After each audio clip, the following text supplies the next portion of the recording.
మనకి ఈరోజు మాంచెస్టర్ వేదికగా 4th టెస్ట్ జరగబోతా ఉంది కదా. సో మరి దీనికి సంబంధించి ఆల్రెడీ మ్యాచ్ కూడా ప్రోగ్రెస్ అవుతా ఉంది. ఇప్పటికి ఆల్రెడీ 100 అబోవ్ రన్స్ కొట్టారు మనోళ్ళు.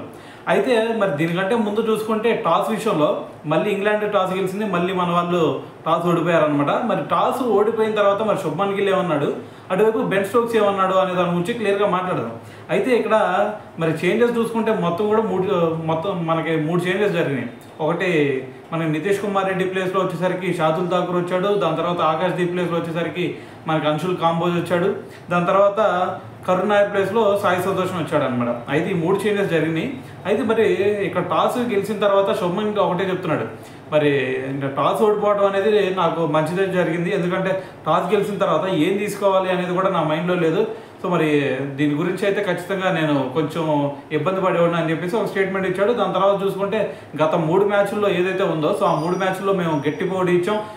చాలా సెషన్లో చూసుకుంటే మేము పై చేసి సాధించాం, కానీ కొన్ని అనివార్య కారణాల వల్ల మేము ఓడిపోవడం జరిగింది. అయితే మరి ఇప్పుడు ఈ మ్యాచ్లో మాత్రం మంచిగా ఆడి దాని తర్వాత ఈ మ్యాచ్ని ఖచ్చితంగా గెలుచుకొని తీరుతాం. దాని తర్వాత వర్షం పడే ఛాన్స్ కూడా ఉంది కాబట్టి 5 రోజులు సో మరి గెలవడానికి ట్రై చేస్తామని చెప్పేసి శుభ్మన్ గిల్ మాట్లాడాడు అనమాట. అటువైపు మరి బెన్ స్టోక్స్ చూసుకుంటే బెన్ స్టోక్స్ ఒకటే చెప్తున్నాడు, మా వాళ్ళు గత 3 మ్యాచ్లో చూసుకుంటే మంచి పర్ఫార్మెన్స్ ఇచ్చారు. సో ఈ 3rd టెస్ట్కి 4th టెస్ట్కి ఏదైతే మధ్యలో గ్యాప్ ఉందో సో చాలా రోజులు గ్యాప్ వచ్చింది కాబట్టి సో మరి మా వాళ్ళు ఇంటికి వెళ్ళి మంచి రిఫ్రెష్ అయ్యారు. దాని తర్వాత ఇప్పుడు చూసుకుంటే మంచి పర్ఫార్మెన్స్ ఇవ్వడానికే ట్రై చేస్తాం. సో ఖచ్చితంగా ఈ మ్యాచ్ మేము గెలుస్తాం అని చెప్పేసి సో మరి అటువైపు బెన్ స్టోక్స్ కూడా మాట్లాడడం జరిగిందనమాట. సో ఏదైనా సరే మరి ఇప్పుడు మ్యాచ్ చూసుకుంటే కొంచెం మన వాళ్ళు ఒక అప్పర్ హ్యాండ్లోనే ఉన్నారని అయితే అనిపిస్తూ ఉంది.